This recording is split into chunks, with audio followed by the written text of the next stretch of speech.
Hello, welcome back. My name is Christopher Taylor with Sovereign Harmony. Thanks for joining me again. I was about this close to doing this report inside today. It's been raining all morning in San Diego. It's about, 10:30 a.m. right now on Sunday, March 6th. So good things, it cleared up. Looks like the sun is actually going to peek out. So that's really nice. So that's a good thing. And that's portends to the energy that is happening here starting this week with the eclipses. I told you last time I did a New Year's video for 2016, and I said I'd be back for the eclipses, and I am, just in time. The first eclipse is going to be Tuesday, March 8th, and there'll be a lunar eclipse following that on March 23rd, I believe, yeah. And so we'll get into a little bit more detail about that. But just to recap, review where we've been, what's going on, because it's getting really exciting right now, I think. We've had a lot of heavy energy the last few years that I've always been talking about here in these videos, and all of that is really clearing out. The last set of eclipses that we had back in kind of September into October of last year, of 2015, that released a lot of energy. So we were in certain patterns and whatnot, and that kind of served, those couple of eclipses served as a release point. And so we might have let go of some people, some things in our lives, to open up space, essentially, to allow more opportunities to come, that kind of thing. And so what's been happening since October is just meeting different people, essentially. And some of them have led us to dead ends, okay? Some of them, it's like, oh, this is going to be big, and then nothing. And, oh, this is going to be big, but then they lead you to someone. And that original person falls off, but now this person you wouldn't have met if it wasn't for the other person that you met originally, and now you're on that tangent. And so I think a lot of us have been having this since about October, November of 2015. So the last, say, 4 or 5 months, it's been just interesting. There's a lot of new people coming into our space. And again, one person leading to another. And if we keep following our gut with that, we might, we might feel like we haven't really made a ton of progress yet, a little bit. But the idea is that as long as we've been following where we've been led for the last few months, right now, we're kind of poised in this position for this eclipse to kind of ignite what's been building. So everything that's been in development the last few months suddenly gets ignited, okay? And so we could actually, the next couple of weeks, especially mid-March or so, really potent for meetings of business partners, potential romantic partners, that kind of thing. Lots of just kind of, like I said, ignition energy, where suddenly the universe opens up and it's like, where did this come from? How did this kind of fell out of left field a little bit? And that's kind of the energy. It's really interesting because Pisces, which is where this eclipse will be, on March 8th, it's a total solar eclipse in Pisces. So it's also a super new moon. It's just that it's closer to the Earth, etc. So it's a really super heavy, potent, and because it's a total eclipse, it even portends even more. So eclipses are a really strong energy. Usually it's like a shift of the train tracks is usually how I refer to eclipses, is that we're kind of on one track and then whoosh, it shifts and then we're off into another track. So like I said, the last set of eclipses, September, October or so, that shifted us away from certain things that were in our way, freed us up a little.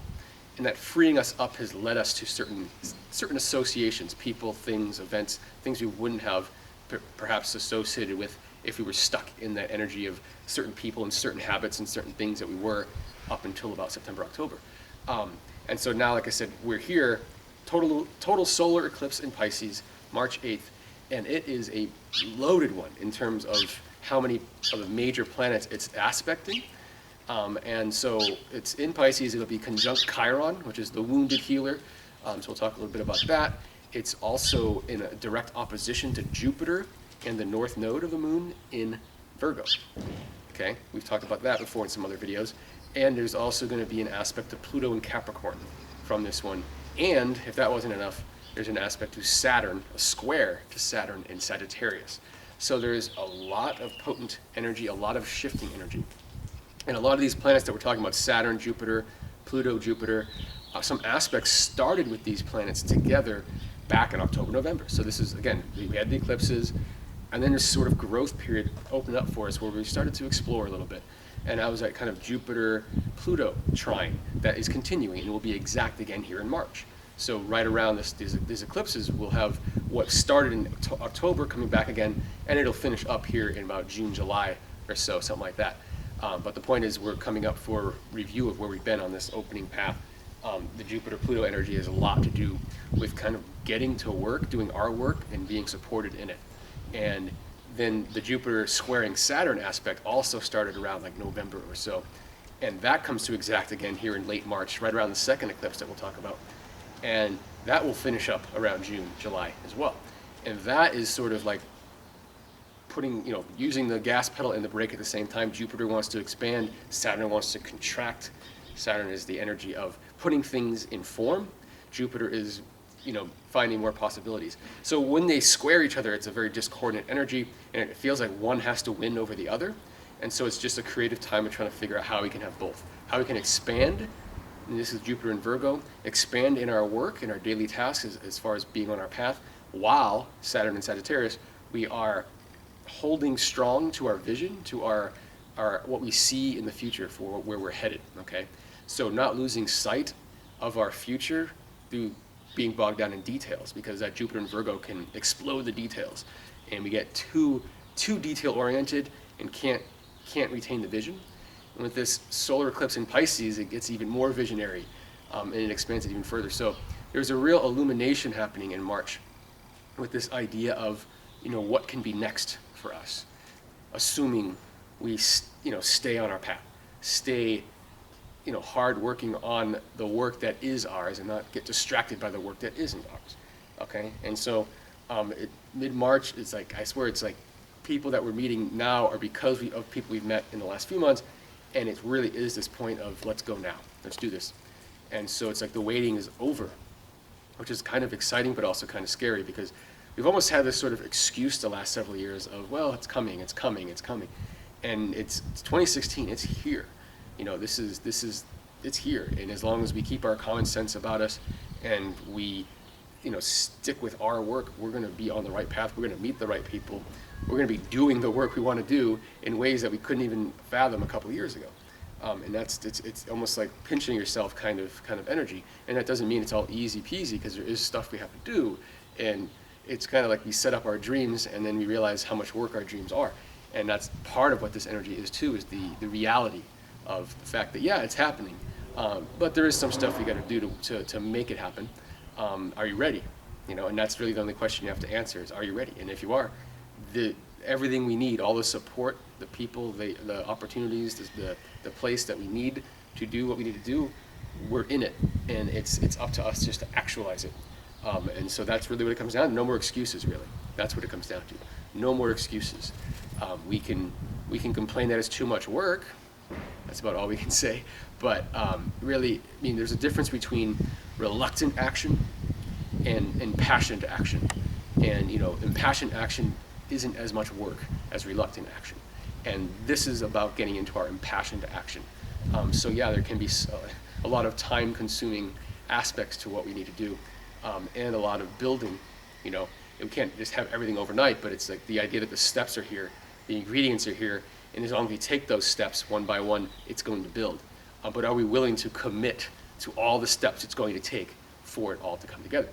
And so, again, this eclipse is about opening the door for this to happen, period. This is one aspect of this eclipse, is just opening up all of our wounds associated with associations of the past. So romantic partners, business partners, things that didn't work out, like were we ripped off in a certain business partnership, or felt we were wronged, or something like that, and we don't really trust going into that kind of a business arrangement again, whereas now we have opportunities to do something that won't be anything like those previous opportunities, but it can look like them, and it can bring up fear of like, oh God, this again, Same thing with romantic situations. We could find a romantic situation, or a potential one, reminds us exactly of something else, and it's like, that did not turn out well, therefore this is not going to turn out well, and that's not true. So we're kind of being tested to make sure we're in the present moment and not stuck in the past. And it's funny how the universe will make the present look like the past.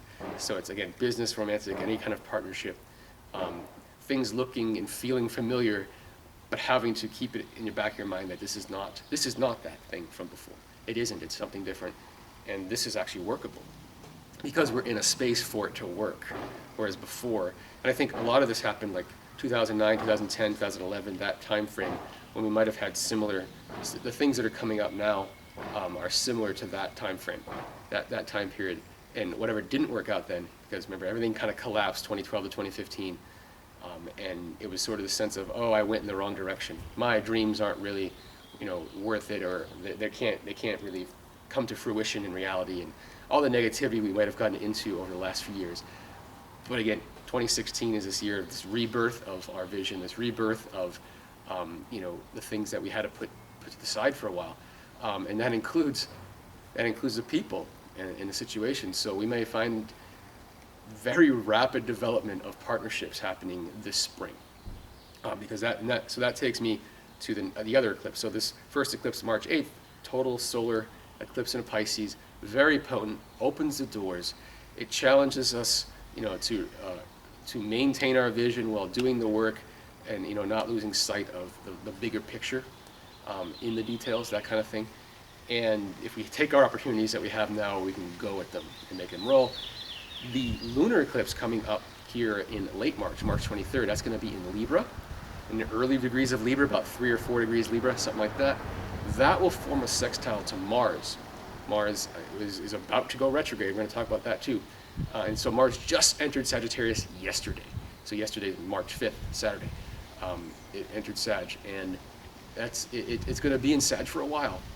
It will back into Scorpio when Mars goes retrograde for a little period in the late spring, early summer, but then it'll be back in Sag all the way to the end of the summer into the fall. So very long stay in Sagittarius, and Mars in Sagittarius is this energy of going for it. Really, Mars is a fiery planet as it is. Sagittarius is a fire sign, and it's ruled by Jupiter, so we're talking about expansion of going for it. We are just looking at the future and saying, how do I get there? It's like having your eyes on the prize, and whatever little details, whatever little steps you got to get there, let's just do it, whatever, let's get there. And so you can see how it's going to work well actually with Jupiter and Virgo, because Jupiter and Virgo will keep us adhering to the details that need to be done, because that Mars and Sag would just take us away. If we didn't have that, we would just forget the details and move forward. But we need that energy of seeing the big picture and not worrying about the details, combined with an awareness of the details to really make things work. And so that's a big thing that's happening here. And so what I meant there was that the lunar eclipse in Libra will be forming an aspect to that Mars in Sag. And that lunar eclipse in Libra has a lot to do with this rush, this kind of flood of emotional energy with regards to partnership. And so again, it's like that perfect business partner, that perfect romantic partner. What the hell? Where was this the last whatever many years, or whatever it was? Where were we 3 years ago? When this really could have worked out, that kind of thing. And just kind of having to accept kind of two components of this, which is, number one, yeah, it's here, and number two, get over the fact that it wasn't here before. It's here now. And so just live in that present moment, and don't worry about the fact that you had to learn some things on your own the last several years, and that's from a business perspective, from personal perspective, whatever it is. But there's a real sense that the wind is picking up here. Hopefully it's not going to rain again. But there's a real sense that this whatever's coming in here in late March, again, it has to do with that door opening here in the early to mid-March with the solar eclipse. And we just if we let go of all the pain and all the wounds of things not working out, we just open up this total realm for the right people to come in.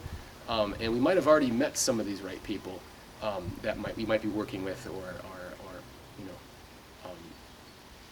getting closer to, etc. But there also could be some new people coming in here in the next few weeks, really the next few weeks, just kind of rapidly.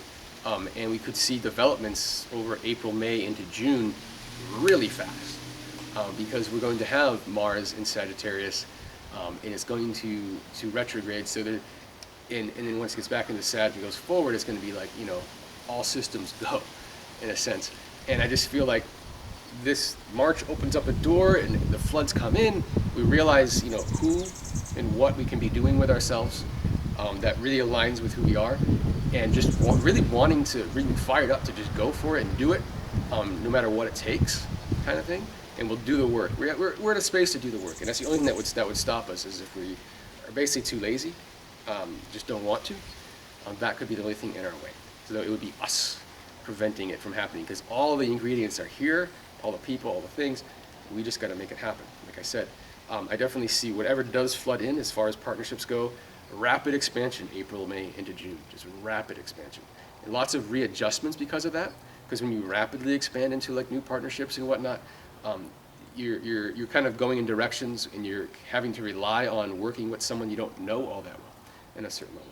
And so it's like constant adjustments here with Mars going retrograde. That's part of what that energy is. And Mars will go retrograde April 17th, so about 5 or 6 weeks from now, it will go retrograde, and that will be in the sign of Sagittarius, like I said, and it'll back into Scorpio, and it's been in Scorpio for the last few months, and it will drop back into Scorpio, I think, in late May. Yeah, so it goes retrograde in Sagittarius in mid-April, goes back, drops back into Scorpio in late May, just before, like right around Memorial Day, and then it will be going direct in late June in Scorpio, exiting Scorpio back into Sagittarius early August, and it won't be exiting Sagittarius until about late September. So we're talking about this period from like now till September where Mars is going to be in that Sagittarian realm. This is that go for it realm, with a little bit of a backup into Scorpio, so we can just kind of deal with the realities of getting any issues underneath the surface that might prevent us from moving forward. That's all it's going to be about. It's just, okay, what else do we got to fix that's preventing us from moving forward? And some of it will have to do with these wounds that we'll be made aware of here in March, that are kind of making us weary about stepping into these partnerships. We're like, I don't know, this reminds me of something. Oh boy, am I doing the right thing? Should I put myself out there? Do I trust this person? Those kind of things. It's going to be all those kinds of questions we'll be asking internally. We're going to want to just go for it, April into May. June, July, we'll be making some more internal adjustments. In other words, going, hey, all right, so that did hurt me once. It's not going to hurt me now, and I can reestablish a new emotional base of how I take action, or the motivation for how I take action, and that will be June, July, and then by the time we get to August, it is all systems go, for real. And I won't get into anything that goes beyond that, but that's really what this period is leading up to. This period from March to the end of July essentially is, like I said, it's realizing what has been building the last few months since about October 2015, letting the doors open, letting ourselves realize that these new opportunities are in front of us, are real and can work for us, letting the flood of emotion and feeling come in with these new partnerships and ideas and whatnot, just digging in and doing some trial and error around April, May. Just a lot of trial error, just like, does this work, does that work? Okay, let's make this adjustment, let's make that adjustment, let's make it work, let's make sure we can work together, essentially. These could be groups of working together, so it might be several people and whatnot, not just one-on-one.